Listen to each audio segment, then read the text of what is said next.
যে যায় লঙ্কায় সে হয় রাবণ। সব শালাই একই রকম, ক্ষমতায় গেলে আর আমার কথা ভুলে যায়। আমাদের অভিজ্ঞতা আছে, বিগত সরকার ছাত্র জনতা দেখিয়ে দিয়েছে কোন স্বৈরাচার, কোন ফ্যাসিবাদী ছাত্র জনতার সামনে টিকতে পারে। মহান মুক্তিযুদ্ধের চেতনাকে ধারণ করে 2024-এর গণ অভ্যুত্থানের আকাঙ্ক্ষা বৈষম্য বিরোধী করে একটা বৃহত্তর বলয় গড়ে তুলতে হবে। সেই বলয়কে নিয়ে আমরা রাষ্ট্রীয় ক্ষমতায় যেতে পারবো। সংগ্রামী ভাই বোনেরা, বক্তব্য দীর্ঘায়িত করবো না। পরিষ্কার হয়েছে, কমিউনিস্টরা থেমে থাকে নাই। আমাদেরকে ভয় দেখিয়ে কোনো লাভ নাই। আমরা কমিউনিস্ট, আমরা বামপন্থী, আমরা সঠিক পথে আছি। আমরা শ্রমিক শ্রেণীর একটি শোষণমুক্ত সমাজতান্ত্রিক সমাজ ব্যবস্থা প্রতিষ্ঠা, একটা বৈষম্যহীন সমাজ ব্যবস্থা প্রতিষ্ঠা, এবং সেই সমাজ ব্যবস্থা প্রতিষ্ঠিত করতে হলে রাষ্ট্র ক্ষমতায় আমাদের দেশে খুনি ফ্যাসিস্ট শেখ হাসিনার শাসন ছিল। ফ্যাসিবাদী কায়দায় কমরেডগণ, বন্ধুগণ, বিভিন্ন রাজনৈতিক, সামাজিক, সাংস্কৃতিক মুক্তিযুদ্ধের নেতৃত্ব দল, এই রাজনৈতিক দল মুক্তিযুদ্ধের 12টা বাজিয়েছিল।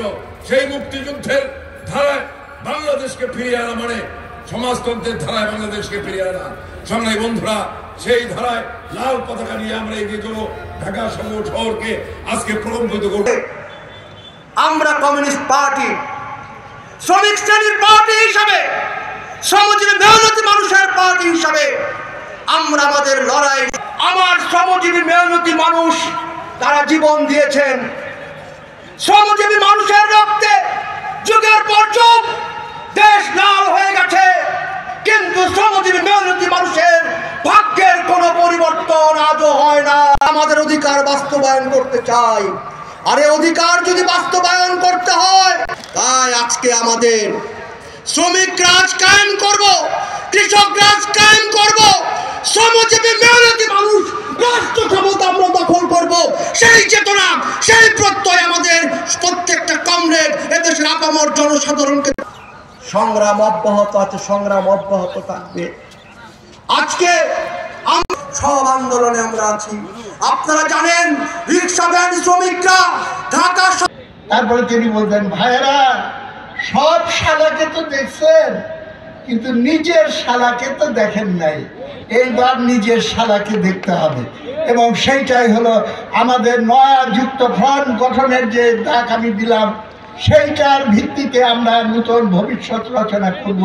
সেই সংগ্রামে সামিল হওয়ার জন্য আমরা প্রস্তুতি নিচ্ছি। নিউজের পক্ষ থেকে শুভেচ্ছা জানাচ্ছি। দেখতে পাচ্ছেন